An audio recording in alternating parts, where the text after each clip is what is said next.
and nobody or even the owner cannot afford to save it. Timber is still available. We need timber because a lot of heritage architecture is made of timber. And we are losing our forests, you know, we all know that. So certified wood, ito pumapasok yung importance ng wood. Wood products which are made from forest has been grown and processed in a manner that it is environmentally friendly. So it should be, for example, it should be certified in accordance with the Forest Stewardship Council. This is from the United States. Dito, hindi ko lang po alam. I apologize because I'm not very aware of the different organizations that monitor reforestation. But I think it is incumbent upon us to make sure that whatever we purchase, we should at least try to find out if they are doing deforestation. And I believe there are some companies around that do that. So rapidly renewable building materials products are made from plants that are typically harvested within a 10-year cycle or shorter, such as bamboo, wool, cotton. Now, being a green architect or an environmental architect does not necessarily mean for me na gagamit ka palagi ng organic material. You have to discriminate, I think, we have to discriminate between a material that will last long or something that will be organic, biodegradable, but uses a lot of chemicals or maintenance. What if the person who owns that particular facility does not take care of the environment or the structure? Meron ako isang kliyente sa Tagaytay, si Architect Raymond, sabi niya, architect, itong bahay ko, kailangan ng renovation, gusto ko puro kahoy ulit, kasi I'm an environmentalist. I don't steal, blah, blah. Pero inalay lahat ng kahoy. So, ang struggle ko, no chemicals in this particular place. No, ayaw niyang gumamit kasi environmentalist siya.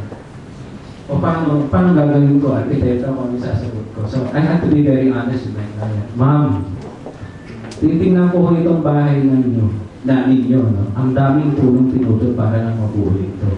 Binulok lang ninyo. Ngayon sasabihin niyo ulit sa akin, lagyan ko ulit ng kahoy. Where is stewardship and responsibility in what you are trying to tell me? I would rather not encourage you to use wood, maybe steel na lang, para ma-recycle ulit. Kaya kung sa kahoy, puputol na naman ang puno, 50-year-old nara, gusto naman nara. Kasi environment, ang hirap talaga mag-architect. So those are the struggles that I have as a designer. I believe you also have the same experiences. It's not very easy to solve. I think our responsibility natin is to make people aware of what these things are all about. Now, what are the cycle of materials? First, you have your site. The site where you build your structure is eternal. Second, you have your structure. A shell may last maybe 30 to 300 years, depending on how you maintain and how it is built. 300 years in heritage architecture. Gibson na natin please, no? Architect. No pun intended, sir. And then you have the skill of the building. Sometimes it lasts 20 years, right? Then you have the setting, which is primarily the divisions of partitions, maybe 3 to 30 years. You have the systems or the utilities, 7 to 15 years. And then you have the day-to-day stuff, maybe 1 day to 1 month. Papel, consumables, and all that. So what are the possibilities for materials? The site is eternal.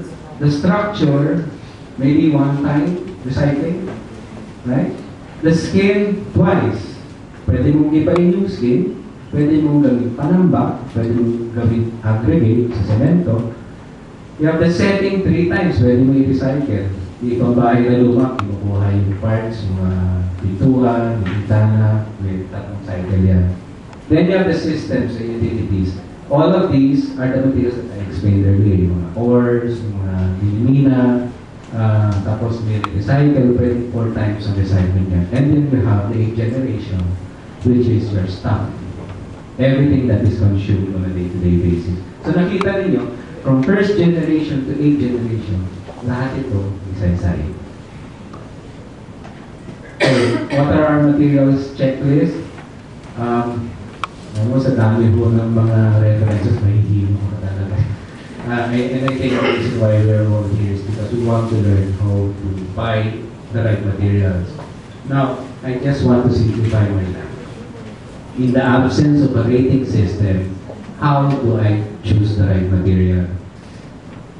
Always, nakalagay, avoid ozone-depleting chemicals. Use durable products and materials. Durable is a keyword. Choose low-maintenance building materials. Choose building materials with low embodied energy. Ano ba itong low embodied energy? A product goes through a process to be produced, right? And the energy that is involved in producing this particular product is what we call embodied energy. I'll give you an example. A candle as opposed to a light bulb. How do you produce a candle? How do you produce a light bulb? A light bulb goes through transportation, storage, processing. It goes through recycling, delivery. It goes to the store, but the light bulb is just wax and a wicker, right? So yun ang embodied energy. Hindi ko naman sinabi bumalik tayo lahat sa kandila. Sample lang po yun. Okay? Buy locally produced building materials. Sana, why locally produced building materials? Because it is also sustaining the community and the people. Livelihood is very important. With all due respect to our foreign friends who deliver materials here, sana we can also encourage you to look at local products. Para kasi muna natin local industry. Kasi ang daming maalis ng bansa kasi wala trabaho. Use salvage building materials when possible, or use building products made from recycled materials, which I have explained earlier. Seek responsible wood suppliers. Saan na sila? I keep on looking for this. Avoid materials that will off-gas pollutants.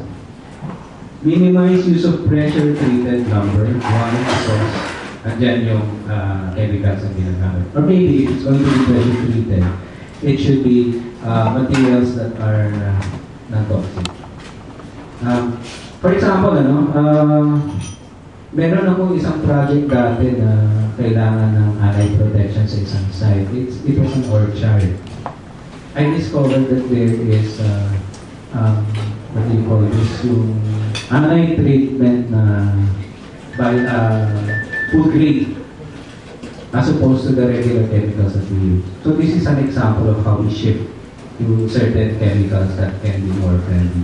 So ngayon sinasabi ko dun sa mga client ko, meron hong anti-chemical or anti-treatment chemical na food grade, yun na lang gamitin ninyo. Minimize packaging waste or recycle packaging waste. Now, questions to ask when purchasing green products. How is a product made?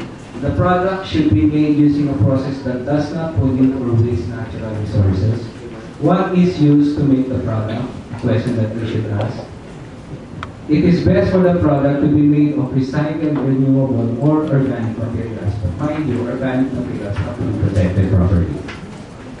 Avoid products that contain chemicals, and if you are unsure of what a certain chemical does, always ask the source or the supplier. It does not hurt to ask. If they cannot explain, ay, sabihin ko na lang, balik ko kayo sa pinanggalingan nila. Pakipaliwanag ko kasi kailangan ko maintindihan ito. Balik naman sila. Kasi gusto nila bumenta. And how far does the product travel to reach? Saan galing ito? Energy used to transport.